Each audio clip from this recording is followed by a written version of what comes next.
record is booked.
And sets on it. Okay, and the recording's in progress. And at the top, it says that this virtual event is scheduled to go from 4 to 6, and that's true.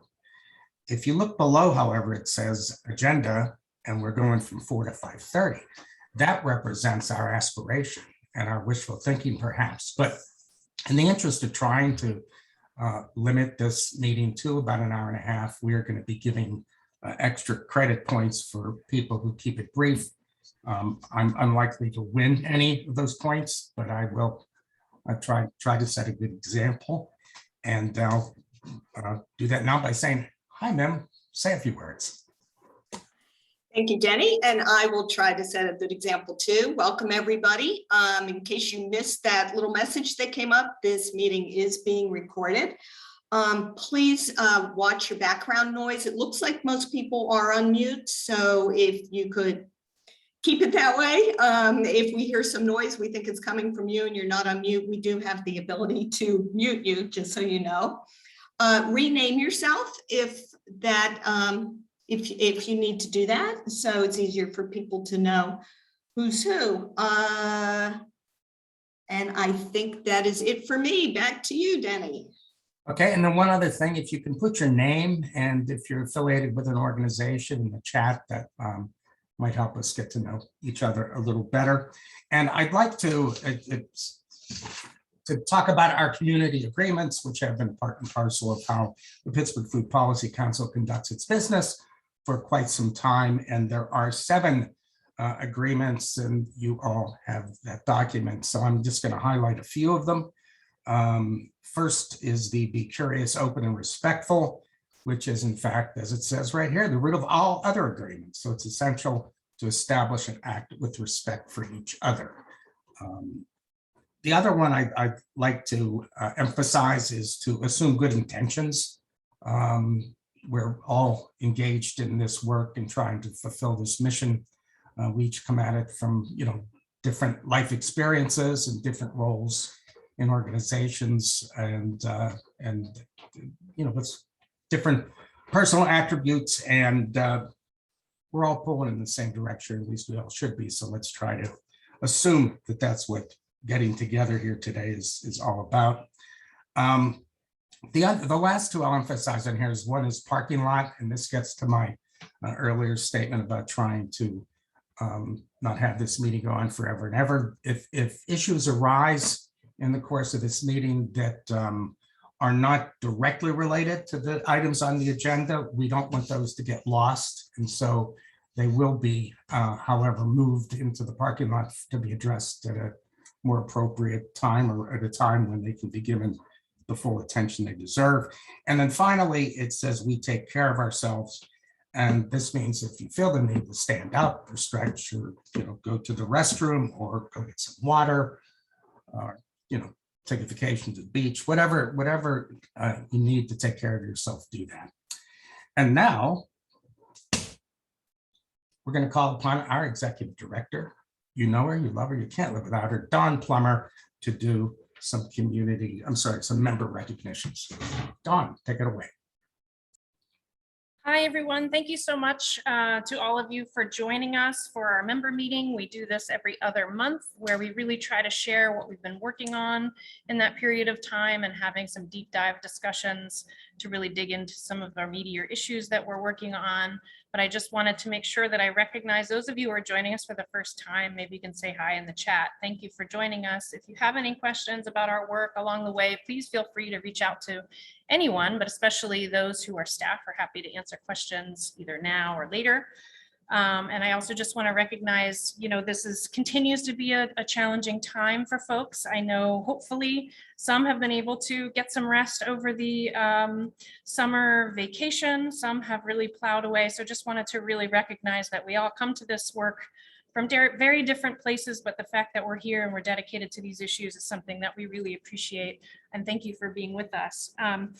Part of our agenda for these member meetings that we really wanted to incorporate starting the last time we met were member recognitions. We think there's just not enough opportunity to share love and respect and appreciation for people in our network who are working in a whole bunch of ways to move things forward in our food system. So this month we wanted to give recognition and a little bit of information also for several folks. First is, I'll get into this a little bit more later, but we just had our 5th annual Urban Ag Tour, and I wanted to give kudos to the planning committee, which were dedicated staff and leaders from the East End Food Co-op, PFPC Sustainable Agriculture, Grow Pittsburgh, and the Hilltop Urban Farm. Thank you for your work in the planning of pulling that together, and we'll share a little bit more about that week-long effort here in a bit, but kudos to you. Thank you for your work. And I also wanted to lift up 2 other folks tonight. One is Adia Effiong and Malik Hamilton. Adia is with Grow Pittsburgh and Malik is with Pittsburgh Public Schools and serves on our board as well.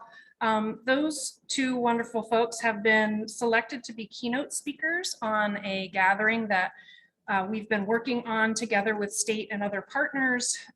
It's a statewide Pennsylvania Farm to Child Nutrition Summit that is scheduled to happen in February.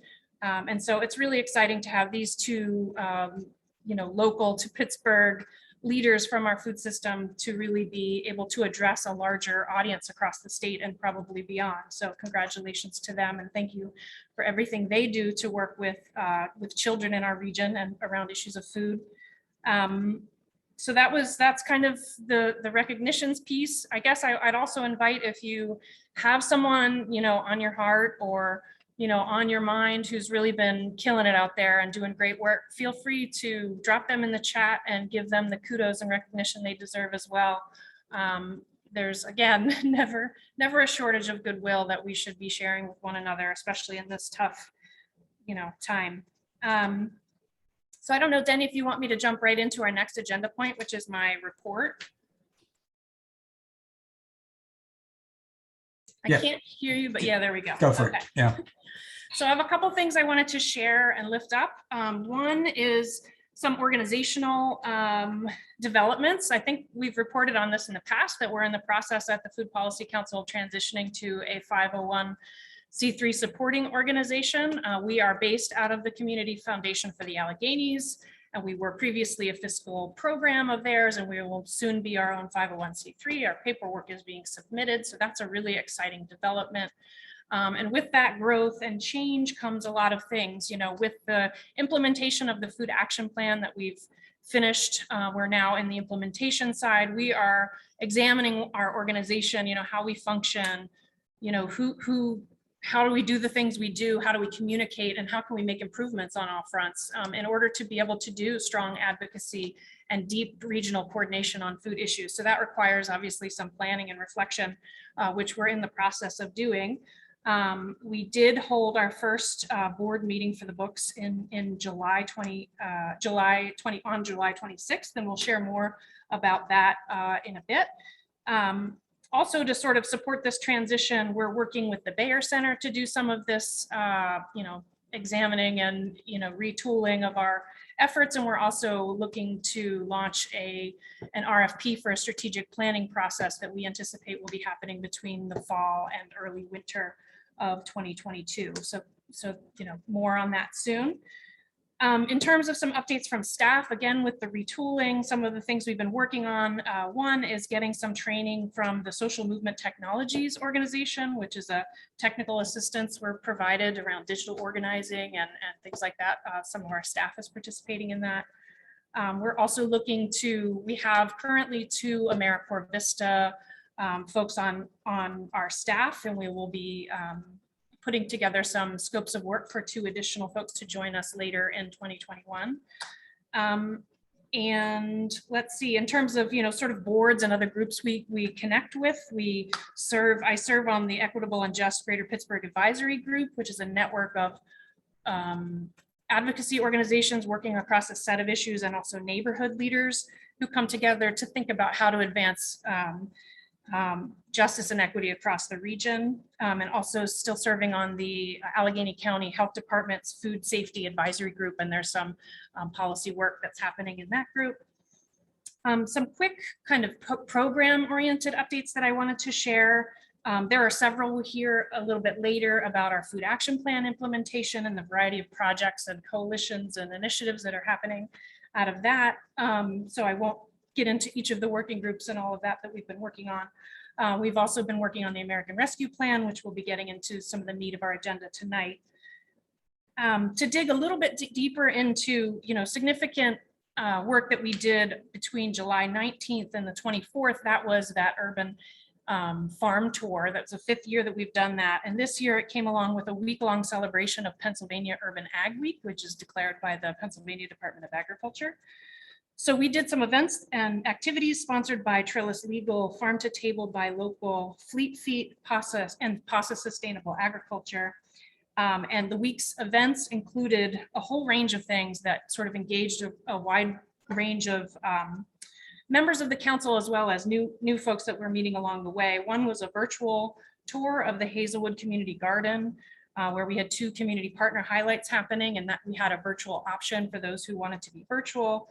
We had public tours available to 8 farms and gardens across the region on a Saturday. We had 3 hands-on workshops throughout the week, one on beekeeping, one on composting, and one on growing hops. We also hosted the Pennsylvania Secretary of Agriculture, Russell Redding, and 50 others from both our board and throughout our network to tour 4 gardens and farms across the area, and also hosted a luncheon. And through that process, we also were able to raise some funds. We raised $2,510, which will be put into our Urban Growers Scholarship Fund. And that's a scholarship fund that's managed by the Urban Ag Working Group in partnership with the Allegheny County Conservation District to bring resources to growers who really are looking for professional development and training support. We're also able to provide $1,700 in honorariums to participating garden and farm sites throughout the activities of the week. So just really wanted to give a shout out to all of that effort, the staff and partners who made that happen. I think that the work that we're doing in those tours really has raised the profile of urban agriculture, and so much more we can do going forward, but it's an opportunity to really help weave together our network. And I think it was another successful year. We also, on August 18th, we hosted Joel Berg, who's the CEO and I believe president of Hunger Free America. He's a former senior executive in federal government, for a conversation hosted at Oasis Farm and Fishery at the Bible Center in Homewood, where we had members of our board and Joel there to discuss federal nutrition programs. It was part of a national tour. So that was a really great conversation about what can we do at the local level to really make an impact at the federal level. And I will say one of the things that, many things I took from that conversation, but one of them is that, and now I'm going to forget the number, but it was something like, when we said that to him, he said, well, you're in Pennsylvania. It's one of the only 5 or 6 purple-ish states. I forget the exact number, but basically making the point that we're in Pennsylvania, which is a really pivotal state in federal food policy. So just a reminder to everyone on that front. And lastly, I just wanted to share, and maybe I can drop the link later, but the Pittsburgh Food Policy Council is part of a national network of food policy councils, organizations like ours that gather around the country. And for the first time ever, there will be a convening, unfortunately not in person, for a conference called The Power of Food. And that is food policy councils from around the country on September 20th to 22nd. I believe the registration fee is $75. And it will be a fabulous group of people really digging in with peers who are doing very similar work across the country. So I invite you to do that. We'll drop the link. And just wanted to make sure everyone knew about that. And I think that's a wrap for me.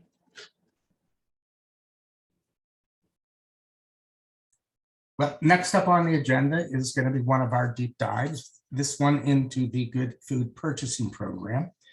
And we have 2 highlighted speakers for this particular item. One is Sarah and the other is Malik. So I don't know which one of you wants to kick it off, but it's all yours. Thanks, Denny. I can kick it off, and I think also going to share my screen. We'll see if this works. Can you all see Pittsburgh Good Food Coalition on your screens now? Awesome. Okay. Yeah, so Malik and I are going to tag team talking about this, but I guess just as a starting point, I'm Sarah Branskis. I'm staff at the Pittsburgh Food Policy Council. And Malik, do you want to jump in to introduce yourself? Certainly. Malik Hamilton. I work with the Pittsburgh Public Schools Food Services Department as the Production and Purchasing Coordinator for the department. So just as a quick point of reference on this first slide, we have some of the coalition members listed. And I'm thinking I might get into some acronyms later. So just to really clarify, the coalition is the group of people working on this, the Pittsburgh Good Food Coalition. What we're talking about is the Good Food Purchasing Policy. So if I shorten to GFPP at any point, that's what I'm talking about. So just some really quick background. Pittsburgh Public Schools has been a really fabulous partner to the Pittsburgh Food Policy Council over the years. We've done a food assessment with them in the Harvard Food Law and Policy Clinic. We partnered with them on a USDA farm to school grant along with Grow Pittsburgh. And almost immediately before the pandemic, there was a strategic planning process at the district that the council was a participant in. And one of the things we included in that strategic planning process was a good food purchasing policy. So really this is built up off of years of partnership. And it's something, the policy is something that interested Malik in the food service department, and then also us at the Food Policy Council and members of the Food Policy Council. So that's really where this is coming from.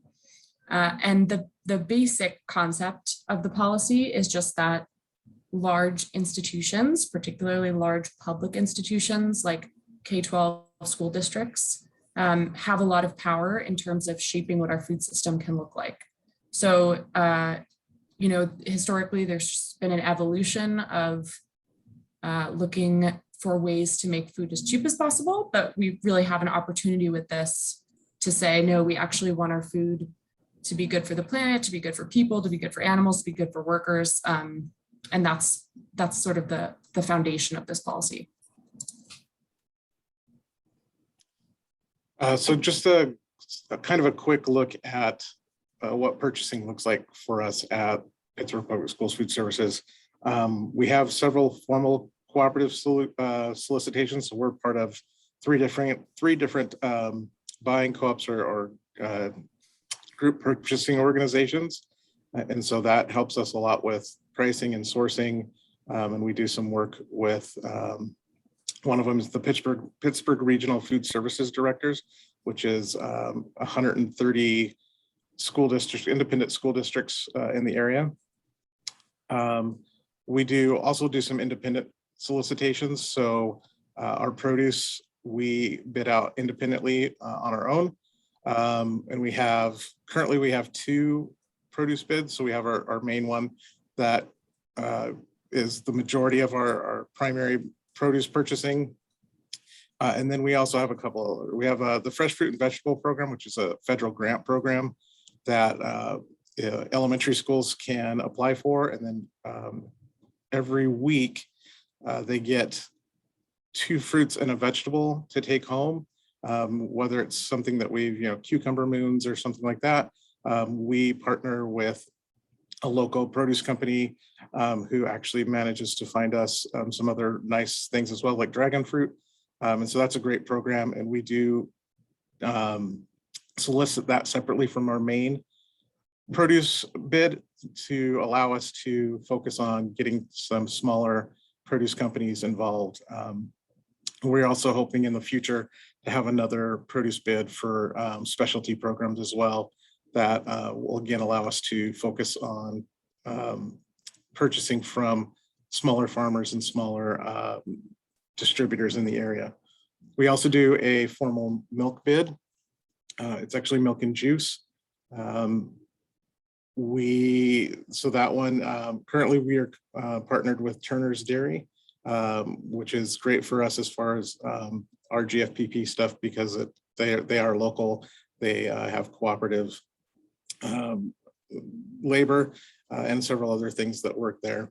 In our bid process, we do have a local preference written into that. So 250 miles from Pittsburgh is our local designation. And then outside of that, we defer to PA preferred or Pennsylvania grown items. And then we look at the region as a whole. And we also we have a highlight on minority owned businesses. So when we are scoring those bid responses, 10 to 12%, depending on which bid we're working on, of the scoring actually goes to minority owned respondents. And so that's something that we've tried to focus on, really being proactive about, and not only in our department, but in the district. When we look at the next slide, so this is kind of a overview of the values that the good food purchasing policy is committed to upholding. The nutrition piece is actually based on the federal Healthy Hunger Free Kids Act that our federal regulations for school food are required from. Then the valued workforce that looks at purchasing from organizations or institutions or growers that are prioritizing co-op, union labor, fair trade, things of that sort. The local economies is, again, looking at local producers and local growers. Animal welfare takes a look at where we're sourcing humane proteins from. So protein or animal husbandry that's of a humane nature. And then the environmental sustainability piece is also about how our vendors and growers and producers are, what they're doing in their organizations to be more environmentally sustainable. Thanks, Mike.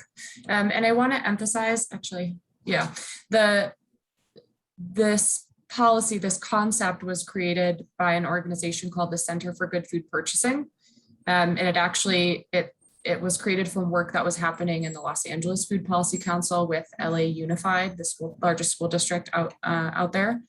And so I just want to underscore that the structure of this is not our doing. We just think it's a really a great option sort of have a guide in looking at purchasing at the district and where it can go.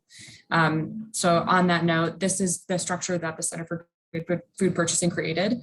Essentially, each of the 5 values that Malik just reviewed, there are 3 levels within each of those values. So there's a baseline level where a lot of school districts start just by default.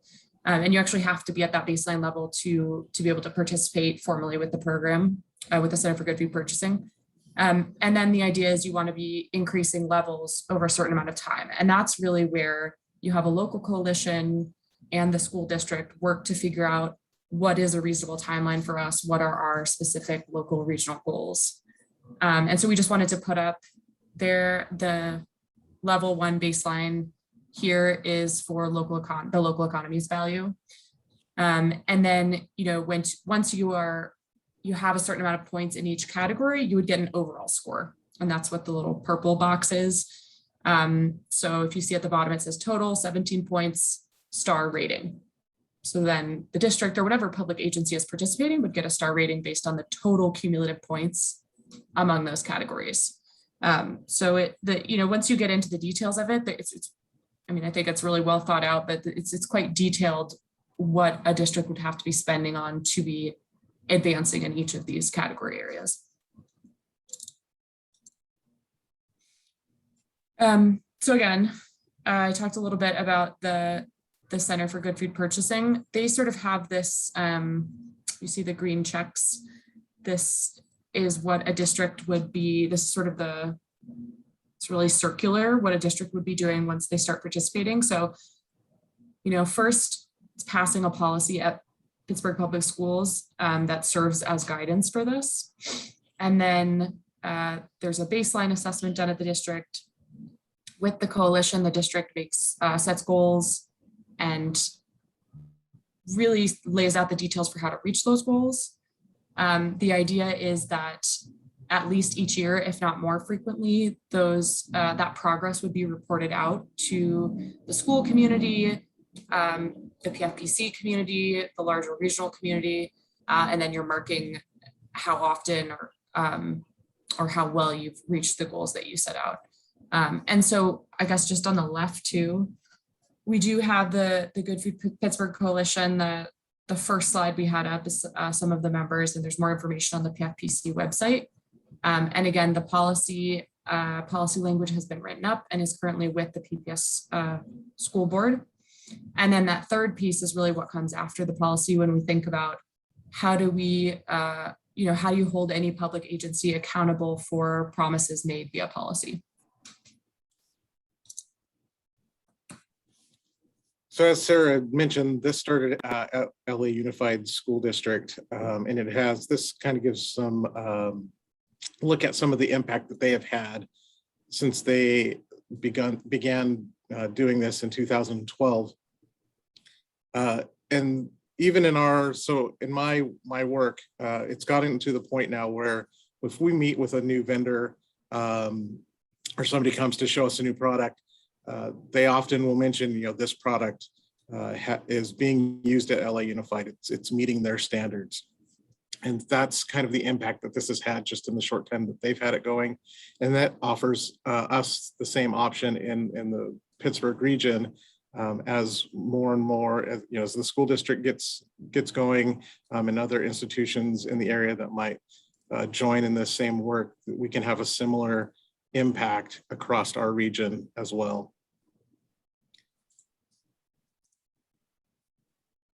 And this is just, we wanted to put this out, as we've mentioned, this started in Los Angeles, but we are far from the second place to work towards adopting a policy and implementing the program. And I think, within the coalition, we've talked about how it's really helpful to hear from places like Cincinnati and Buffalo and Minneapolis, just because they're a little bit closer to the scope of PPS as compared to a place like Los Angeles School District. And then the other thing I just wanted to highlight is, a lot of the work has been done in K-12 institutions, school districts. But for example, in Chicago, they've grown from working just with the school district to then city agencies and county agencies. It's really designed for any public agency to be able to adopt a policy and use it as guidance. But, you know, certainly right now we're just working with Pittsburgh Public Schools. And this is a projection that was given to us from the Center for Good Food Purchasing, just how this could look in Pittsburgh Public Schools specifically. So where it says, for example, $96,000 in new spend on local economies, it wouldn't be new spend overall for the district. It's not money that's coming out of nowhere. It's more like shifted money. So 96,000 more dollars goes towards local growers from the current budget. So this gets at kind of the ask that is made of both the institution that implements the policy and its vendors. And as you can see, it asks a lot of both, but we're really trying to make the food system itself, the supply chain from top to bottom, to be more transparent to not only the institutions that are using that product, but also to the public at large, so they can see where the food is coming from, how it's being produced, and things of that nature.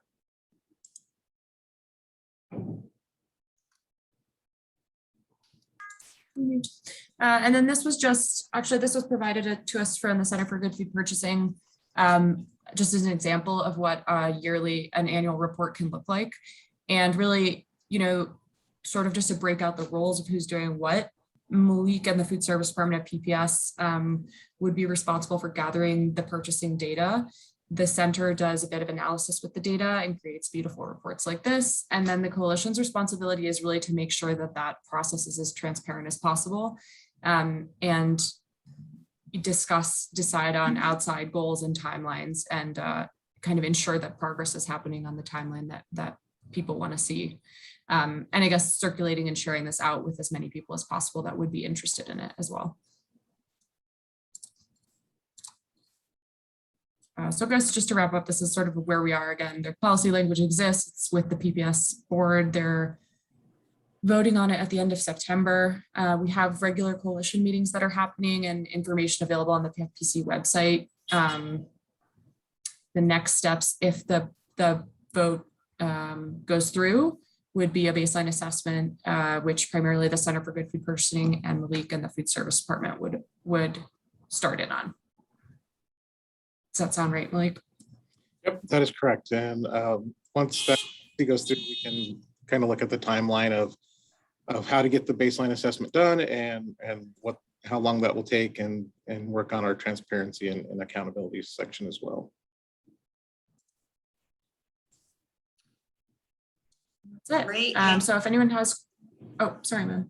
No, I was just going to say that, Sarah. I was going to thank you both for watching your time and for this great presentation, because I'm a big fan of the Good Food Purchasing program. And I want to really give you both credit, and the other people who've worked on this, for sticking with this. What'd you say? It's been like a 5-year process. It's been a many-year process, but looks like it's going to happen. So it's a really wonderful thing. So yeah, we can open up for questions. And I guess you can put it in the chat. Is that be easiest? Unless you want to raise your hand and unmute yourself. I know it's weird sometimes to call out when there's 40 people on here, so chat's fine. Also, ma'am, if no questions pop up, we can move along and people can feel free to add questions. Just make sure that you reference what your question's about if we had moved along in the agenda. That sounds good. Let's give it another 15 seconds, see if you have a question, and then if not, we can move forward to our next deep dive. I'll also drop my email in the chat. Thanks, Sarah.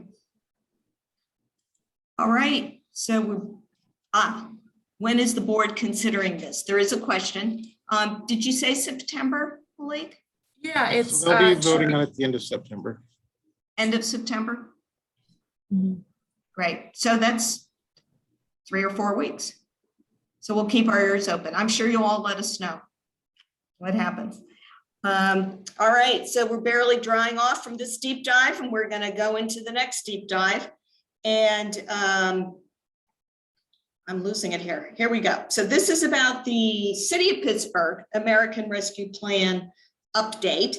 And, you know, many Food Policy Council members attended the public hearings in early July to advocate for inclusion of a Pittsburgh Food Justice Fund in the City of Pittsburgh American Rescue Plan Act budget.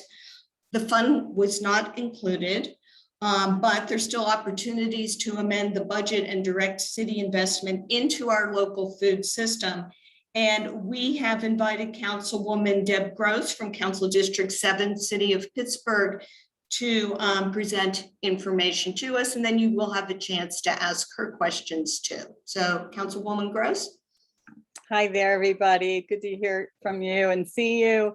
I am going to say in advance, I'm in a kind of like general living space in my house, and there are like several teenagers and some other smaller children not far away. In case you have any background noise, but please let me know if you can't hear me well enough.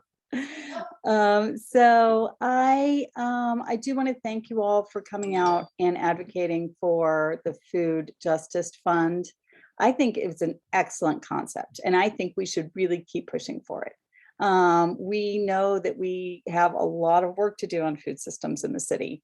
And there's a lot of really positive things that can happen. I was really enthusiastic to see this last presentation about using local and fresh foods in the Pittsburgh schools, having school-age children myself. So thank you for that work. And it really be, I think it is the appropriate use of funds for this federal relief package. And so that's usually the struggle in funding public policy goals, right, is matching the sources of funds to the uses of funds. And so I think we need to keep pushing for this opportunity for the Food Justice Fund to be included in the American Rescue Plan dollars. So I'm going to try to share screen. Am I enabled? Does anyone know? If not, I'll just talk for a minute. You'll recall that, so the American Rescue Plan was Congress giving dollars to especially mid-sized cities, which is great because they had not done that in 2020. So in 2021, they said, you know, we're going to support a lot of the mid-sized cities like Pittsburgh. They crafted how much money each city would get by like kind of its, you know, percent in poverty, kind of like a CDBG formulation almost. So some cities of the same size, you might have one city getting more and one city getting less. Like, you know, St. Louis is comparable to us, but they're getting 500 million over 4 years, and we're getting 335 million. And that's because of the percent poverty or other kinds of needs at the cities. So, and also it's important to remember that each city got half of its allocation in 2021, and will get the second half of its allocation in May of 2022. So the city of Pittsburgh was allocated roughly 335 million, and we got roughly 171 or something like that million in May of 2021. So that's what we have in hand. And we set up a trust fund that says, you know, these expenditures will be allocated according to the American Rescue Plan regulations as awarded by City Council. Then you recall the public testimony that you came to, and there was a proposal from Mayor Peduto and City Council members for a budget for the entire 4 years for the entire 335 million. I did vote no because I have my staff tracking what we're doing in other benchmark cities, including Kelsey, who attends these meetings, and we don't see other cities allocating their funds this way. So maybe only one other city has done a 4-year allocation that we can see. So a lot of them are kind of allocating their emergency funds with to meet basic needs now, and then are continuing to have that kind of public dialogue that is required in the federal regulations of soliciting input from the public and allocating those funds to meet those needs. So I'm going to share this screen here. I just find it's easier talking numbers if you have something to look at. Can you see that now? It says background on ARPA right at the top. Okay, Yeah, so yeah, as I just said, we got $335 million. What I have hyperlinked here, and Kelsey, I don't know if you're able to drop that in the chat. I can't really do it while I'm sharing screen. But maybe that link so that you can see it in the legislation if you're comfortable navigating the city's Legistar system. But we've also kind of put it in a Google sheet that can be shared, easily with a link that is just kind of like what that 4-year columns were. And then the legislation. So what I was concerned about and what I heard a lot of public testimony about during the public hearings that we have is that the first, let's call it the first budget that was approved by council had no money for renters, no money addressing our current eviction crisis. We do have some money in hand from the second CARES Act last year that we call the Emergency Rental Assistance Program, or ERAP. Those funds will probably be finished being expended by the end of the year. So it's a big concern. There's no money for childcare support. We know that every level of government is trying to work on that issue. We know we have a problem in the city of Pittsburgh, but there is no allocation in this budget and no money for food systems. And I think there's room for improvement. And we should continue to lobby for that. How would we do that? So in like most things at council, we vote on budgets, but then every time the administration actually wants to spend what was budgeted out of any row of any budget, a city budget or in this American Rescue Plan budget, it still has to kind of put a resolution to council saying, okay, well, we're ready now. We want to give that $10 million to PWSA. Let's have a vote on it. So what happened today, and I didn't expect this to happen, and probably none of you expected this to happen, is that I was already scheduled to speak here. And then just today, the mayor sent over a slew of legislation to make those requests to actually spend down $100 million of what had been budgeted is all on the agenda for next Wednesday. I feel it's premature, and I feel that it's unnecessary because once we vote yes, then your opportunity to amend this budget is severely limited because it will have basically allocated almost the entire first half of the American Rescue Plan funds. So it's we're still digesting the numbers since we just got these ourselves just yesterday. But I've got some of the highlights here. So again, see that number where it says like what's new and then it says new papers here. So this is the Legistar number. If you were to search our system, every single request or resolution is numbered, of course. These are all brand new, introduced today. And so they will be discussing and voting on them for the first time next Wednesday. There was a $2.5 million allocation in the budget to go to one PGH, the nonprofit that's kind of just a empty nonprofit right now. That was this one would fund a great program, which is the Guaranteed Basic Income experiment that I fully support, of sending $500 a month unrestricted to about 200 Pittsburgh households. I'm not comfortable giving it to a nonprofit with no track record that isn't publicly facing and has no public process. So I would prefer that we did that out of the city government itself, out of our city treasurer's office. This next bill is, $80,000 to the Pittsburgh Parking Authority. I actually can't even speak to the why that is American Rescue Plan dollars. 2022, again, this is a new bill just today. $17.5 million to PWSA is in the budget to happen kind of half in 2021. And then the other half of it was in 2022. But the mayor is requesting this week that we vote to allow him to write the check for the whole 2 years. And I have concerns about that. And then the last one is a really big, it's one legislation that requests the entire 4 years of allocations to the URA. $74.8 million to the URA. which is many, many of the rows of that budget and 4 of the columns. But he's requesting it like lump sum. That's the way I understand it. Now, when we get to discuss it next Wednesday, I'm going to say, like, really, would it be in iterations or payments? But it looks to me like this request is for permission to take the money out of our ARPA trust fund and move it over. And so what I see is $100 million going out from the trust fund, and once it leaves, then again, it really curtails our options for amending these allocations. Because, you know, the $10 million for a food justice fund would have to come out of some of those rows and be reallocated.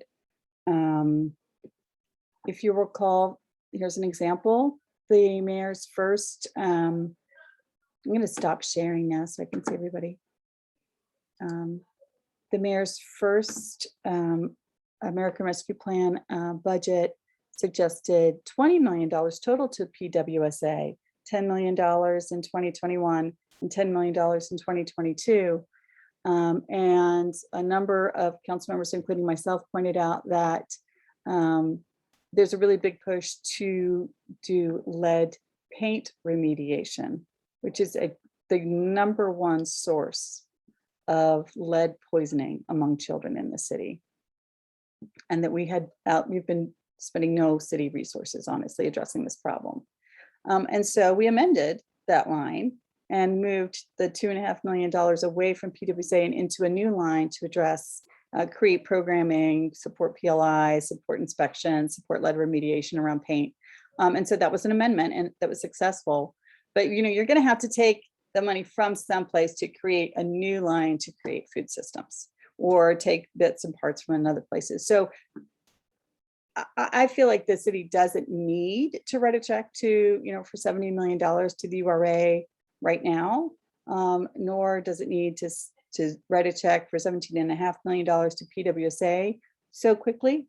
They're certainly not going to spend it in the next 3 months, 4 months. So I'm going to say that those dollar amounts should be lower. So that's what I know today. We also, unfortunately, it's not even the end of the numbers, and this is all very confusing. We're trying to make lists. There were actually bills introduced last week that I have to discuss and ask questions about tomorrow, that it looks like the administration is trying to spend ARPA money on paving and on vehicle purchases. It's called our Equipment Leasing Authority, but it's really buying like fire trucks and garbage trucks and recycling trucks. And thirdly, possibly, you might have noticed the press release about dark fiber linking city facilities. And that may also be $7 million out of ARPA funds, so, or $10 million. So it's well over $100 million. And then, of course, you might have noticed the city is hiring up dozens and dozens of positions, which is fantastic. I also fully support that. But those are also coming out of ARPA funds, which is right and good and appropriate, because that is actually part of what the rescue plan is for, is to rescue the city from its lost revenue, so that we can have the people that you need to, you know, pick up your garbage and provide fire service, et cetera. But that again, I think if we're and my staff adding it up right, we've approached nearly at $171 million. So the pot would be empty if these are all approved. So it's a lot. Like, we are still, like, my gears are still really, like, you know, my brain's spinning to just kind of absorb all of this happening so quickly, which I think a lot of us also expressed concern about, right? And even in the first budgeting, why was it budgeted so quickly? And then we were told, well, we'll have lots of time. You know, each allocation will have to have public process and be approved. Well, guess what? There's a giant package of it sitting on our plate this week. So that's what I know right now. Hey, thank you. Thank you very much for that presentation. We do have time for questions. Is that all right with you? Yes, please do. Okay. We didn't really coordinate who's going to read the questions from the chat. And I do see one from Sarah that it's popping up for me right now, or at least it was. And it's from Sarah from our staff. Now, you said there is an upcoming discussion. Does that mean there's also an upcoming vote on this proposal? And then when would that be? So the series of bills that I just was talking about with the $2.5 million to one PGH, this kind of package of 4 bills were introduced as new papers today, but they wait 8 days until they are discussed at committee, which is always open to the public. And those are our Wednesday meetings. So the first time you'll be seeing them discussed is next Wednesday.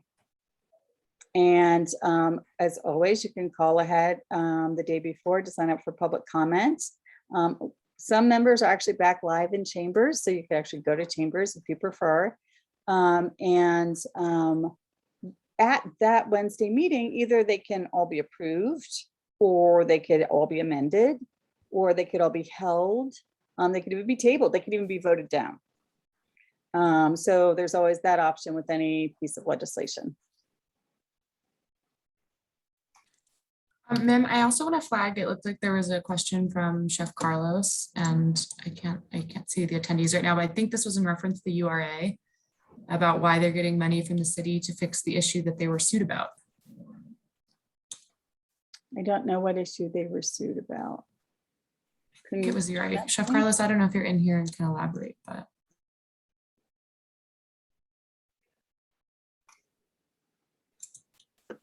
Can maybe get some clarification on that and follow up in an email. Sure, and if I don't know the answer, I can help, try to look into it and find it. He just added in the chat PWSA if he's correct. What was PWSA sued about? Well, having served on the board of PWSA for a good long time, I was removed about 1.5 years ago.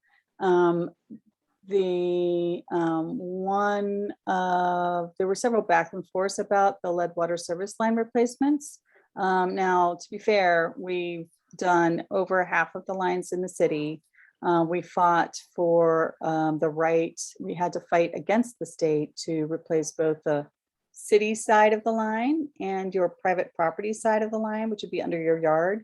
Because the state law had prohibited us from doing that, but it was really important that we do both, so as to not increase your exposure to lead. So it took us a while to fight state law and get it changed so that we are currently replacing all of those lines. And we've done some like 8,000 houses, at least more than half the city. But there were some things that we got kind of more cited by. It was more like what I'm recalling was DEP infractions, basically. So for example, there was one that we weren't giving a full 45 days notice in some cases when we first were aggressively going out there and trying to do the replacements, because we were also under court order to meet a timeline. And that's why the DEP settled really very, very positively for our constituents and households by like kind of setting a large dollar amount. I think it was $1 or $2 million, but allowing it to stay here in Pittsburgh, and then allowing us to use that to do low-income household replacements. It was actually a very amicable situation, and I think it was well handled. I think that was important, and we continued to try to push for, and just as a note, we did prioritize low income neighborhoods with the highest number of children, and then the highest density of lead water service lines, which is where we started. So the first half of the city that was done, where I thought it was very important to prioritize households that wouldn't be able to do a $30,000 project on their own. Right, and so those were the quickest ones done.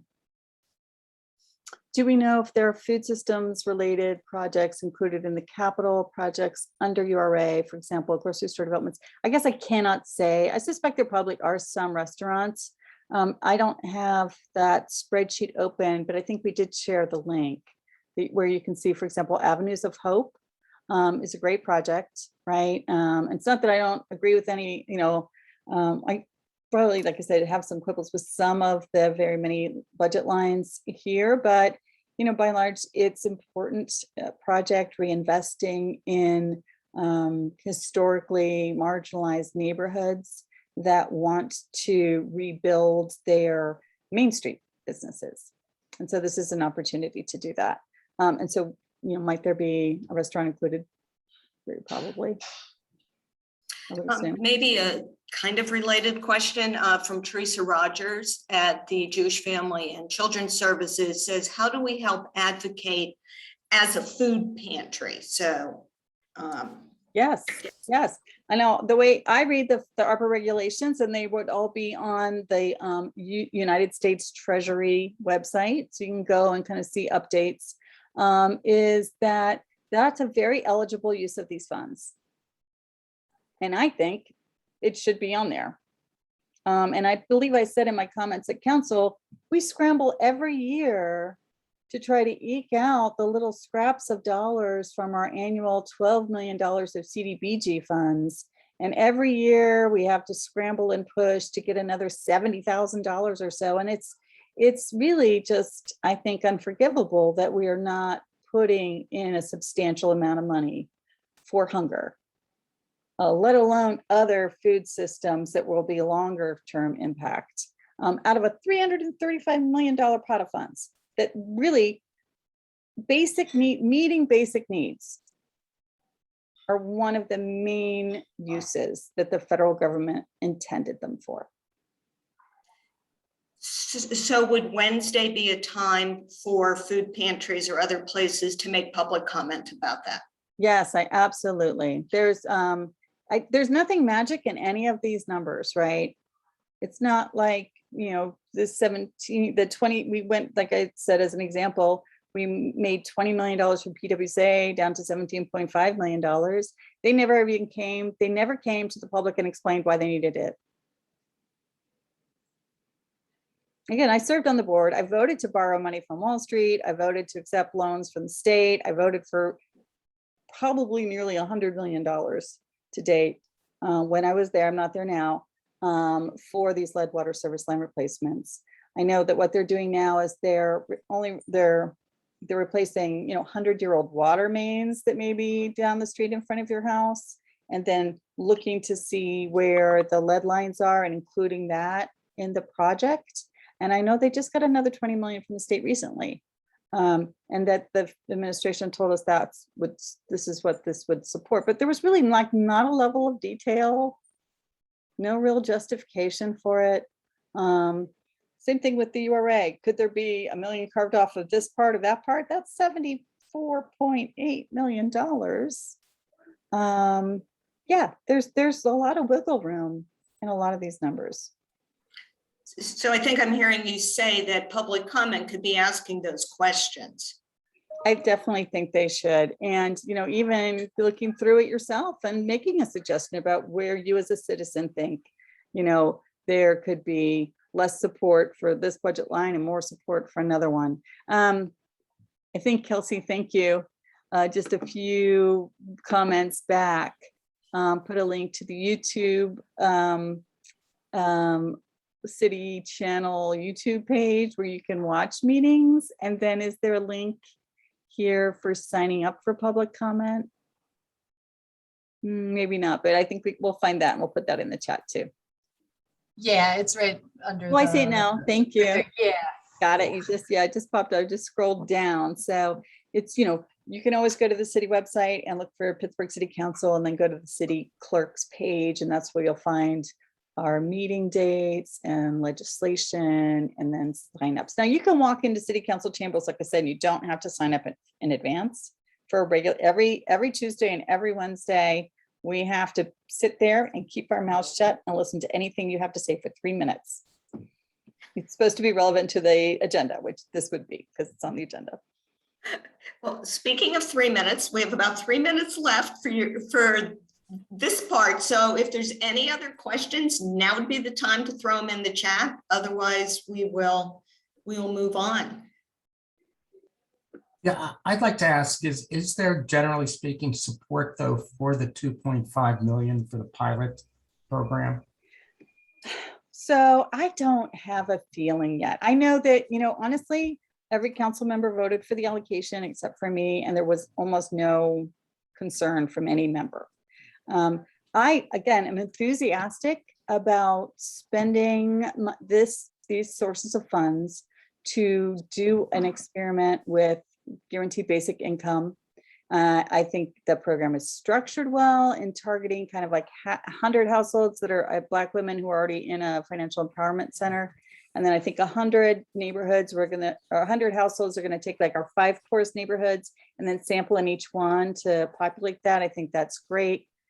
I am not comfortable with it being, with us just writing a check for $2.5 million to a nonprofit that I can't see its board meetings. I can't see its board minutes. I don't know if it's ever had a board meeting. And so when we discussed it, I read off the members of the board on air.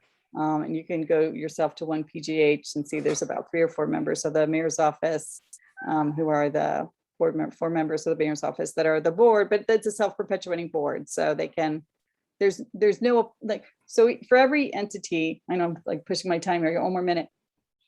When we create an authority, the mayor has to appoint those, and you will know about who his appointments are. Council gets to approve them. One can have discussion. You can see them being interviewed on TV. And they can be removed by the public, et cetera. And there's public oversight. They have to abide by sunshine law. You have to be able to attend the meetings of PwC or URA. You have to be able to know what's on their agendas, what they discussed, and be able to see their minutes. It's state law. That doesn't apply to a 501c3, as most of you probably know. So I feel uncomfortable with the use of public funds there. Thank you. Denny, that answers the question? Yes, it did. Thank you. Well, thank you so much for your presentation. That was really helpful. And I really would encourage people to take advantage of another opportunity to make public comment about these funds. And I think, Denny, I'm going to turn it over to you. All right, I'll be leaving to make another call tonight. So I apologize. It was lovely to see you. Thank you for having me. Thanks for being with Thank you, us. Dave. Appreciate it. Yes, our next deep dive is going to sound perhaps to some of you as if we're, wading in the same water. However, while it does have to do with the ARP dollars, we're going to turn our sights to county government, which is also receiving, well, in this case, they're receiving $381 million from the American Rescue Plan Act.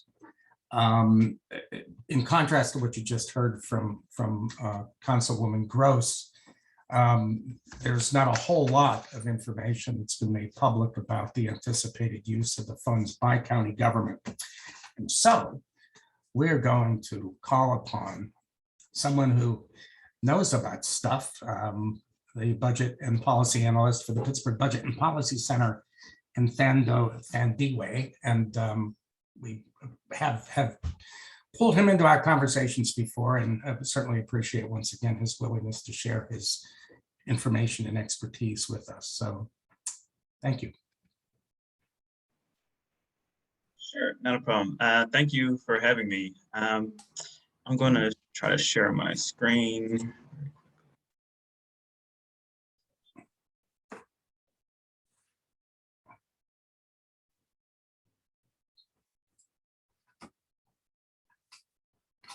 And can everyone see my screen? Okay. Yeah, it's good.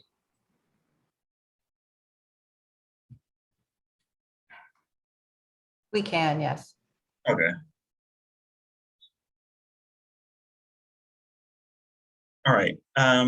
So as Des mentioned, my name is Nthando. I work with the Pittsburgh Budget and Policy Center. And I'm a budget and policy analyst. So just give a little bit of background about us, kind of an independent, nonpartisan organization that works to create broadly shaped prosperity in Pittsburgh through research, policy analysis, advocacy, and organizing. So in this presentation, I'm going to quickly speak about the American Rescue Plan. I'm going to speak about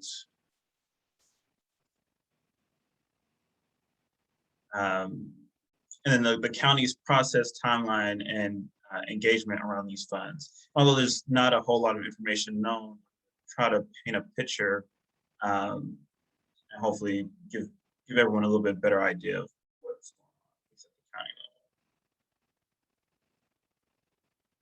level. So I'm sure everyone knows that the American Rescue Plan, also called the COVID-19 stimulus package, is a $1.9 trillion package passed by Congress and signed into law by President Biden on March 11th. It was used to speed up the United States recovery from the economic and health effects of the COVID-19 pandemic and ongoing recession. And so as part of that package, Allegheny County received $381 million in direct aid, and Pennsylvania receives over $7.3 billion. So just to put that amount in perspective, it's around 35% of the combined operating and capital budgets in Allegheny County, based on their 2021 budgets that were $942 million and $127 million, respectively. Another thing important to keep in mind is that these funds are, they must be planned out and obligated by within 4 years or December 2024. It must be spent by 2026. So now I'm getting to a little bit of guidance from the U.S. Treasury on how these funds can be spent and some of the things that they suggest it should be used for. So the Treasury kind of explicitly says that it encourages, recipients to provide assistance to those households, businesses, and communities most disproportionately impacted by the pandemic. And we know that low-income communities and workers, people of color, have faced more severe health and economic outcomes in a pandemic, with pre-existing social vulnerabilities like low wages, insecure employment, that concentrated in neighborhoods with less economic opportunity, pre-existing health disparities that are been magnified by the pandemic. So the eligible uses for ARP's funding for localities fall into 5 very kind of broad categories. I'm gonna quickly run through these. They include public support for health expenditures, for example, funding COVID-19 mitigation efforts, like medical expenses, behavioral health care. They also include addressing the negative impacts caused by the public health emergency, including support to households, small businesses, nonprofits. Additionally, to replace lost public sector revenue, using this funding to provide government services to the extent of the reduction in revenue as experienced in the pandemic. And lastly, provide premium pay for essential workers as well, offering support for those who bear the greatest health risk because of their service in critical infrastructure sectors. And then lastly, investing in water, sewer, broadband, and infrastructure, making those necessary investments to improve access to clean water, support vital wastewater and stormwater infrastructure, to expand access to broadband. And so to address the economic impact of the COVID-19 pandemic, this is again also the Treasury guidance that's explicitly spread out to not only respond to the immediate harms of the pandemic, but also to mitigate its longer-term impact. And here the Treasury encourages recipients to consider funding that uses strong, inclusive, equitable recovery, especially with long-term benefits for health and economic outcomes. So some of the ways that you can use these funds to address the negative economic impact are listed below, but they're not, it's not an all-inclusive list, but as I kind of mentioned, assistance to unemployed workers. And the second one I think holds true very much so with regards to food policy and networks is assistance to households, which can include food assistance. It can also include rent, mortgage, utility assistance, legal aid to prevent evictions, cash assistance, and home emergency repair. And some of those other uses are, economic relief programs, small businesses, and aid to impacted industries. So how does the Allegheny County budget process timeline and fit all into this framework? So I think one important thing to note, as Dennis noticed, that there's still a lot of unknowns around how the county will conduct community engagement and preparing for an ARP spending plan. Will there be additional community meetings? It's still unknown. Will the ARP be released as part of an annual budget cycle, or is it separate budget legislation in the county?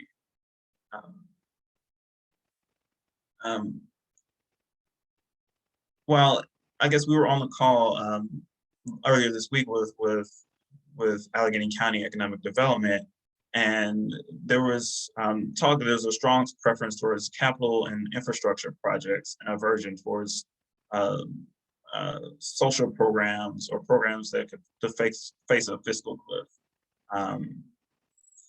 However, it's important to note that also there's an infrastructure package coming down the pipeline to the county and federally that may also address a lot of these infrastructure spending that may potentially be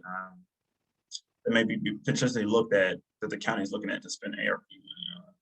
So there still needs to be a lot of discussion about the infrastructure spending and the ARP spending and those allowable uses in the county. It's also important to note that departments were asked to submit requests by June 7th with ARP spending in mind that fell within these three categories of potential projects, public health and safety, payroll, and filling budgeted vacant positions.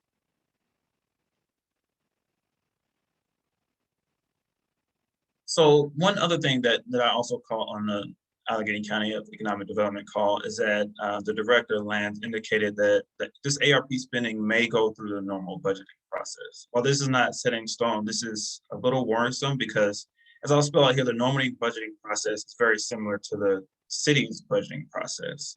And whereas, as I said, that departments were already asked to submit requests, right now, the Director of the Department of Budget and Finance, Mary Soroka, sorry if I mispronounced her name, prepares the annual budget plan. So in a part of that preparing of the annual budget plan, they're talking to departments, divisions, the President of the County Council, other elected officials, the Court of Common Pleas, and other agencies that desire county appropriations.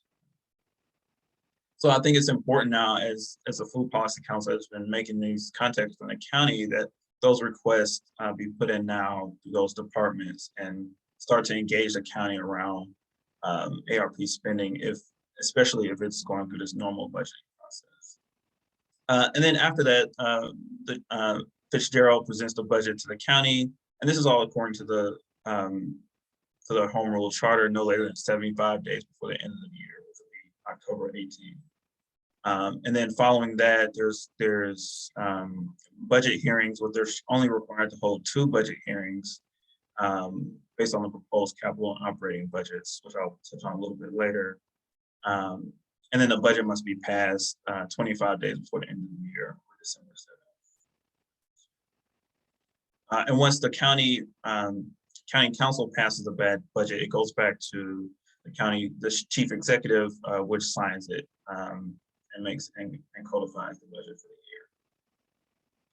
year. It's also important to note that amendments and veto power within the chief executive.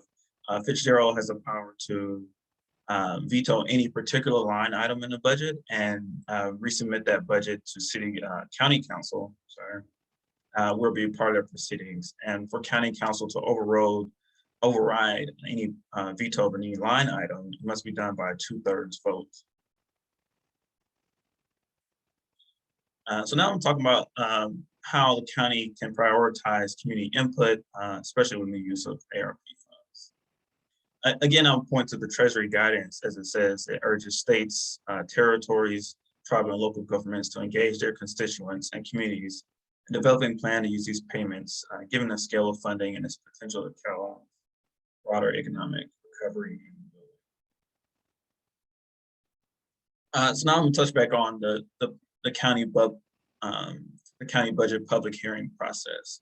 And this is according to the home rule charter that the county council is only required to hold a minimum of 2 public hearings on the proposed operating and capital budgets at least 2 weeks before their adoption. And then copies of these budgets will be made available to the public at least 1 week before the hearing, and again after they're adopted.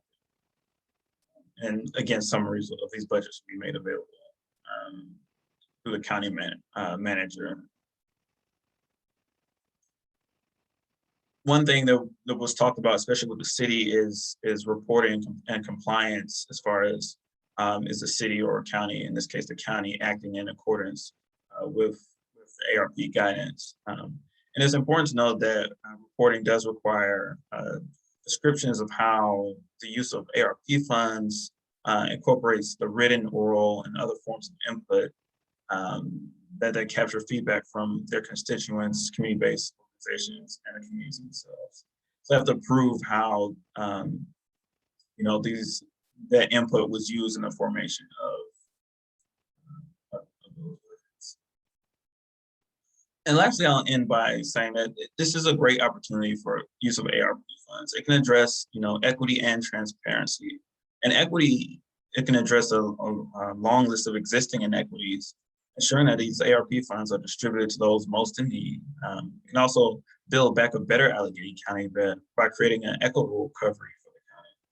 And transparency, the county has a potential to create a transparent process and prioritize, community engagement, in which there has not been to date yet a transparent process of how these ARP funds will be planned out, what that looks like, and even a legislative process in which they may be potentially passed, whether it's through the normal budget cycle or through another legislative process. So there's still a lot of unknowns, but I'm working hard to find out what is going on. Well, we do have a question, and the first question is, do you know how the county is defining, quote, most impacted by the pandemic? Yeah, I mean, that's a great question. That was Dawn's question, so I want to take credit for it. I don't know how they're defining most impacted by the pandemic, but however, there's ARP guidance as far as the establishment of social programs and using what they have something called qualified census districts based on the census data, where they meet a certain threshold of income and other metrics that will automatically qualify those census districts for social programming to be placed there. So there are measures in place to target those most impacted by the pandemic through qualified census tracts. And I can get more details on that. But whether it's up to the county to use those census tracts, or even up to the county to create programming to target those most impacted by the pandemic. Is there a map of those census tracts? There is a map. Okay. What is that accessible through you folks, or? Yes, I can see if I can find the link and drop it. Okay. I can't find it now. Okay, does anyone have any other questions? Because I'm going to break my own rule and ask one more. Never mind. Here we go. Mim has a question.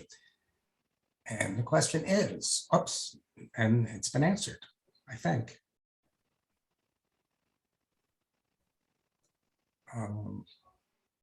Maybe not.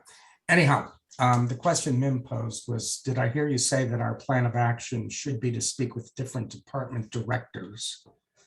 And I guess part B, what about Fitzgerald's office? Yes, so I think that is definitely one plan of attack, because I see it mimicking some of the city council's city processes, where they came out with a plan. It was very much reactionary, and that was done in a very closed door process. So a similar thing can be happening now with the county, and where engaging in the directors, because they have to receive input from each department in creation of at least the annual budget.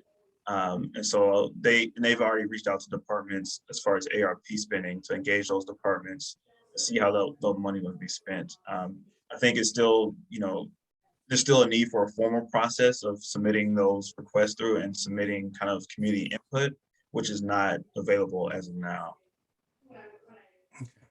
And even in Fitzgerald's office, I would, if you all have context over there, because he does have the veto power as well, which is kind of important to know, to strike me from the budget. It would require higher blurring to put those back in city county council. Well, thank you very much for that informative presentation. It seems like the city is in a big hurry and the county's in no hurry. And So- there's another question there from Don. Okay. No, I thought it was a statement, but Is that that's a question, right, Don? I can read it with an inquisitive sort of uptick at the end. Anyhow, Don writes, conversations with Allegheny County Economic Development suggested the county will focus investments in capital projects and infrastructure. They also mentioned they do not want to fund any new programs or anything with a quote funding cliff, also known as not future funding secured. Let's see.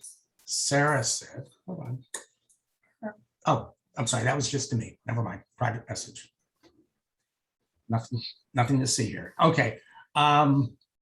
Anyhow, thank you very much for that, for that analysis and for those words of advice. It's really helpful. Let's see, it's 5:25, but we're doing okay here. But next up is an important part of the work of the Pittsburgh Food Policy Council centers on the implementation of the Greater Pittsburgh Food Action Plan. And so we're going to take just a few minutes now to have Olivia and Sam hit on some of the highlights of recent work in that regard. And so let's see, I'll first call on Olivia to talk about the Food Equity Ambassadors Program. Hello there, good afternoon. Just wanted to emphasize that one of our priorities is supporting community-led efforts to address food apartheid by building resilience, community leadership, and food sovereignty. We're doing that through the Pittsburgh Food Equity Ambassador Program. We have now had 5 sessions. Our last session was just last Friday, which actually was also Dawn's birthday, August 27th. And it went really well. We had a great conversation that was pretty much just wrapping up exactly what folks, the ambassadors, want to see in their communities. We kind of sectioned off our conversation between food access, transportation. We also touched a little bit on education through resources use and how we can actually use some of the resources at the city and better educate and also better campaign that these resources exist. So we are taking our conversation and we have been tasked now from some of the ambassadors as well to reach out to folks within our community, specifically within low income and Black and brown communities, to figure out maybe if alternative buying sources such as like food hubs or food cooperatives would work best in some neighborhoods compared to like a grocery store to increase food access. In addition to speaking with some other organizations as well, just to kind of get a broader sense of some of the challenges that ambassadors have brought up and how can we co-creatively create recommendations to the next administration, specifically policy recommendations to the next administration. So that's where we are right now. We'll have our 6th session in the next 2 weeks. Okay, does anyone have any questions for Olivia about that exciting program? Those of you who got on early may have seen the slides that were prepared to let us know a little bit more about that. Okay, then next up, we're going to ask Sam to give us the rundown on where we are with the fair fairs. Yeah, thank you, Denny. So we have a group, I guess the Fair Affairs Coalition, that's been meeting just about every other week to try and figure out kind of what the best path forward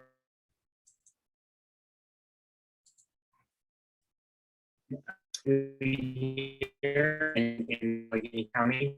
The proposal we have kind of put together, we've been advocating for would be for SNAP eligible riders to be able to show their EBT cards and get free public transit.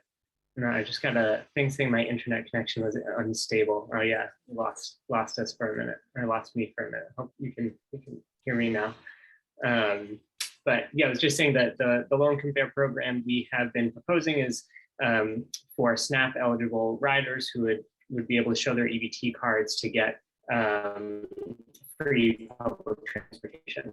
And so we have been meeting in the last couple of weeks with Port Authority and with some departments, some department heads within Allegheny County to see, just trying to figure out who can kind of carry this forward. So continuing to have those meetings, those conversations with some kind of powers that be. And then, like I said, we have our coalition that's working on this, has bi-weekly meetings every Friday morning. So if you're interested in learning more, I'd be happy to chat about it. And if you're interested in joining kind of our planning, my email address in the chat if anyone wants to be in touch. Okay, any questions for Sam on that topic? Okay, we're going to not cover the food equity rubric at this meeting, but get some more information on that at an upcoming meeting. And what do you think, Mim? I think we can move on to some member information sharing, and we have a list here, and I'll call on you. So hopefully the person's still here and they can say something. For Contemporary Craft, the Food Justice Series, is there anybody here to speak to that? I think Dawn was going to speak about that. Let me pull that up. Somebody else go and I'll pull that. Okay, Dina Blackwell, are you here about Community Farms and Garden Update? Going on. Okay, Teresa Rogers, New Outreach and Engagement Programs with JFCS. Hi. Nothing much really to say for me, really. I just was here to sit in on the meeting, but I am Teresa Rogers for the JFCS Food Pantry. I'm the food program assistant, and mostly just like advocacy, engagement, and reaching out is what my main goal is. And I saw this meeting was happening, and I wanted to see where you guys were at and how, as a food pantry here, we can help and maybe even have a closer bond and so forth with just that type of stuff. But I'm hoping to make some connections here and see if there's any other future events that you can see us possibly being in, either database wise, food drive wise, or just maybe obviously JFCS has more beyond the food pantry levels, like the seniors, the youth, and counseling and refugee branches that we all offer. So maybe we can even do something ahead of that. But thank you for having me sit in. Hey, thank you for joining us. And I have a feeling you're going to hear from Sarah about the Food and Health Equity Working Group if you haven't already. Okay.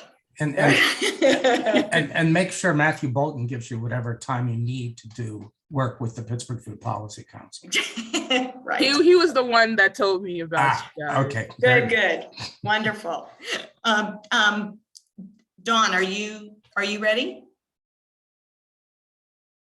Yes, I wanted to share that the Contemporary Craft, which is I haven't been to their new space. They've moved, but it's a kind of craft art exhibit space, and they had reached out. I don't know if it was pre-pandemic, pulling together this exhibit called Food Justice: Growing a Healthier Community Through Art, and it's a really kind of multi-pronged. I think they got some, national kind of art grant to support this, and they have engaged a variety of nationally renowned artists and local artists as well, I believe. And they're pulling together different pieces of this. So there's going to be some screen printing that we shared some ideas around sort of mottos, or not mottos, but like sort of slogans from food justice work.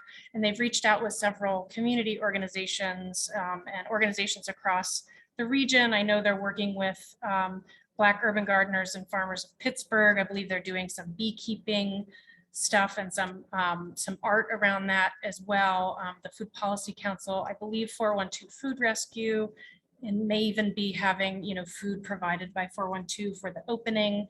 But the exhibit is between September 10th, 2021 through March 19th, 2022. So it'll be, open and up for several months. We're hoping to have a board meeting in their space and, just looking at ways to partner, and, there's going to be events kind of throughout that period. So we will share those out as we learn of them, but just wanted to make sure everyone was aware of it. And keep a lookout on our social media. We'll be sharing more.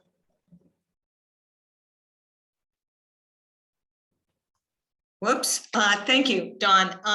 Kelsey, could you go next, please? Yeah, thanks. Can you hear me okay? Yeah. Good. All right. Yeah, I just wanted to pass along a couple work nights from some of the community farms that we work with through the City Farms project in our district, that are all community-run farms, and the food is donated to folks in the neighborhood or anyone who comes to volunteer or just stops by the farm. So West Penn Community Farm in West Penn Park and Polish Hill, Sunday evenings from 4 to 6. I'm going to post their Instagram account. They said that's the easiest way to follow them. They always post beautiful pictures of tomatoes. And they are wonderful people. And Duncan Park, who many of you know, Helen Dearhart, their next work night is September 8th from 5 to 7:30. And the best way to find out more of their volunteer nights is just to email her. I'll put her email in the chat. And yeah, I wanted to let you know, as the farm season is coming to a close, there's still a few ways to stay involved. And then finally, I just wanted to pass along that the Bloomfield Development Corporation is hiring for a market manager. So I'll put that in the chat as well. So yeah, thanks for having us. Great. Thanks, Kelsey. Dan Little, can you go next? Sure. Can everybody hear me? Hi, my name is Dan Little. I am the leader of involvement, and we are going to be having a volunteer day on September 15th from 9 to 12 p.m. at the Sylvan Food Recycling site. For those of you who are not familiar with it, it's a site that is designed to start community composting efforts in the greater Hazelwood area. And we're taking food waste, turning that food waste into compost, and using the compost to grow food to deliver the food full circle. So we're working with the Mission Continues and the Pittsburgh Pirates on that day of service to help build a shed and help fortify some of the fencing infrastructure. So if anybody's interested in coming out, I can share a link in the chat, and I can also send a link to whoever is procuring this event. So hope to see you guys there. Great, thank you so much. Sean McCune, are you here?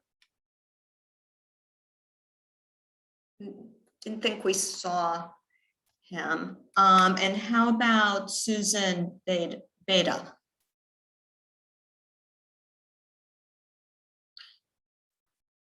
Okay, so that wraps up our member information sharing. And I really thank everybody for being brief, and really the only other stuff on the agenda, Carlin or Dawn or Denny, correct me if I'm wrong, is a list of 4 upcoming meetings: Urban Ag Working Group, Food and Health Equity Working Group, our next member meeting for the whole membership, which is October 26th, and a communications committee member. And so there's a link to register for those different meetings in the agenda. So we would invite you to do that. Denny, do you have any, or anybody else have any last? Ma'am, I words? wanted to share something. I don't know. I'm sorry. Oh, sorry, Chef Claudia. I didn't see your hand. Thank you. Yeah, no, I just wanted to say we have a distribution this Thursday. It's at 4 different sites. It's working with Common Threads, the food bank. I'll send that email out. The food bank, Common Threads, the city of Pittsburgh. We're giving away about 225 boxes in different areas at the Parks and Recreation centers. So I'll send that out. That's this Thursday from I think 4 to 6. I'm trying to post it in the chat, but I don't think it's really working out. But I'll send an email to this very group. And then we have World Food Day. I would love to talk to everybody on here about helping out and showing some love. World Food Day. I will also send that out in the same email. So please look out for anything from myself or my assistant Adara. If she's on, she can post that in the chat right now because I'm struggling with technology right now. But yeah, so World Food Day, October 16th. We're celebrating again outdoors. So we don't want anyone to miss out on that. We're gonna have live music and talk about all things food. So come and bring your ideas. If you want to table, you can table. We're not charging or anything, but we do want to talk all things food. And we are also working on a plan for that shop and save. You know, anybody who's interested, we do not have a formal plan to present to everybody yet, but we are working. I'm looking for ideas. It is going to be something that's super pro-Black, super pro-Hill District, but we definitely are open to people that want to share ideas. Last thing I'm going to say is Henry Pyatt and from the city, a lot of them are leaving the current administration, but they're helping with the new administration. And what they're basically saying is that, you know, lobbying for your thing is lobbying for certain projects is a good thing right now.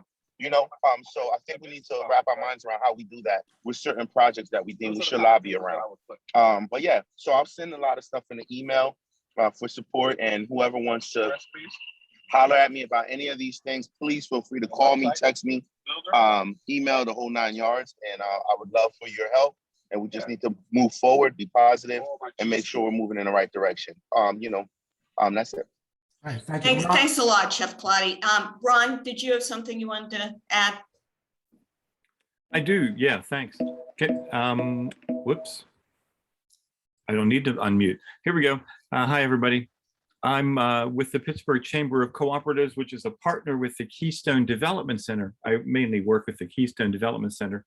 And there's cooperative business education, which can apply to so many sectors: urban ag, makers, food. And this is a 4-session course on building your culture, collaborative and governance culture for democratic business with your coworkers. I'll put a link in the chat right now. And folks are welcome to check it out. Great, thanks for doing that, Ron. And also, I don't know if people noticed, Allie put a notice in the chat that there's a position open at the food bank with the Green Grocer program. So it's a wonderful program, and check that out. Thank you for sharing that, Mim. Thank you for sharing it. Anything else? Yeah, I'll do a little ad real quickly. September 9th from noon to 1.